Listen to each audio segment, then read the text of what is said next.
So I want to do a quick little review here of the Honor 10 versus the iPhone 10, a phone which it obviously draws a lot of inspiration from in terms of design. So we are getting a phone here which is built pretty much exactly the same as the iPhone 10.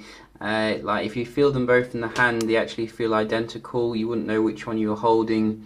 The backs are a little bit different here in terms of design, but still, quite similar in that they're both made of glass.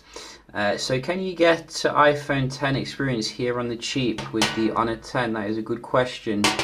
We can have a look and see, what the pros and cons are here. So first things first, we can see in terms of display, you are going to get a little bit of a compromise here with the iPhone 10 comfortably coming with the more superior technology here, if we're going to be honest. I mean, the OLED on the iPhone 10 is absolutely fantastic, whereas the Honor 10, while it's better than it has been in the past, particularly in terms of the brightness, actually, you won't get the really good viewing angles. I'm actually in sunlight here, and the actual legibility is very good head-on. It's just I think in terms of those who like, the vibrant colours, you are going to miss that from not paying for the iPhone 10.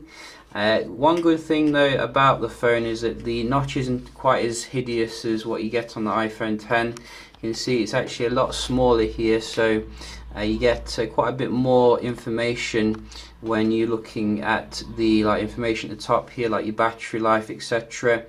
A lot of Android phones are going to be coming with the notch, obviously, for some strange reason, so it's good that a lot of them are allowing you to hide the notch or completely make it smaller. So it's not a huge issue once you've looked at it for a while. I think a lot of phones are going to be coming with that design going forward, so there's not really much we can do about it. Other things to note here in terms of the Honor 10 is the software. You're getting very up-to-date software experience, actually. You're coming with the Android 8.0 with the EMUI 8.1, and I've even got another update here you can see, which I haven't actually applied yet. You can see the actual animations look exactly the same as what you're going to get on the iPhone 10. So if you're into your nice transitions, the transitions are pretty much identical here, very nice and smooth. The wallpapers look the same, the themes look the same. So if you're looking for that iPhone 10 kind of experience here, but on the Android platform with more freedom, I don't think you're going to get a closer experience really. Even other phones like the LG G7, etc., they don't seem to mimic the iPhone 10 to such an extent here.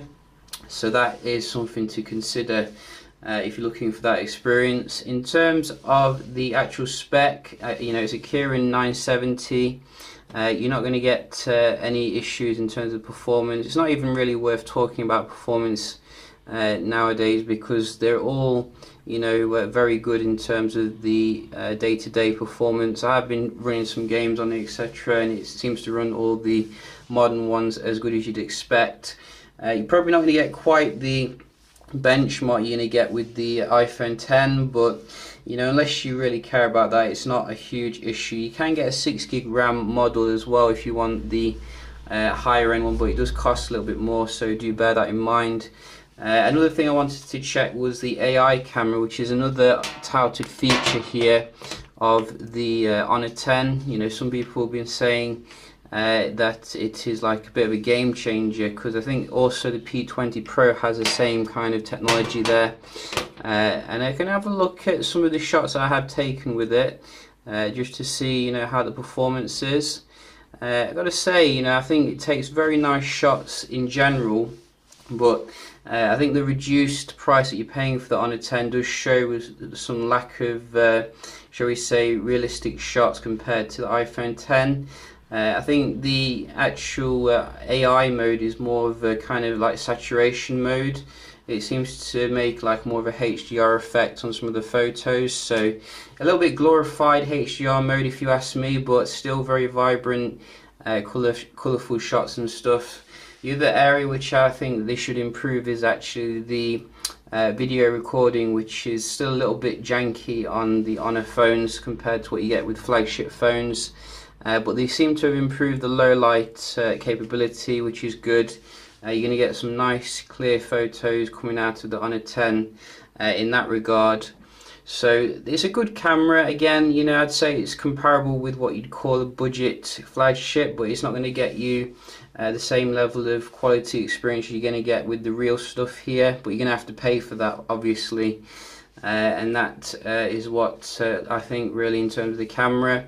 The other things to note here, obviously you do get a fingerprint scanner at the front here. That can be a lot easier to use than the iPhone 10, which doesn't have a fingerprint scanner. Has the facial stuff though, you know, that could be a good alternative here. We also, are we getting the waterproofing? I'm just gonna have to double check that. I don't want to you know, just say something which isn't true. I know the new OnePlus phone doesn't come with waterproofing, which is completely weird to me. You know, you think that that is a feature which you would just expect, you know, in 2018. It's like, no waterproofing? That is very weird. So do we have any IP? I'm just looking at the spec here, and I can't see any IP here on the Honor 10, which would be very disappointing if this one as well is lacking a basic essential feature. So no, I can't see anything here in terms of waterproofing, which, you know, that is definitely a feature I'd like to see on some of these mid-range to high-end phones, because as I said, you know, it only takes one slip in the water and then your phone's ruined. So we would like to see that going forward. I think the battery is a little bit bigger though on the Honor 10, 3400, so if you're a battery beast then this should last you, I think, a little bit longer than the iPhone 10 going forward. So yeah, just a quick little comparison here. Hope you found it helpful. Overall, a very good value phone from Huawei again.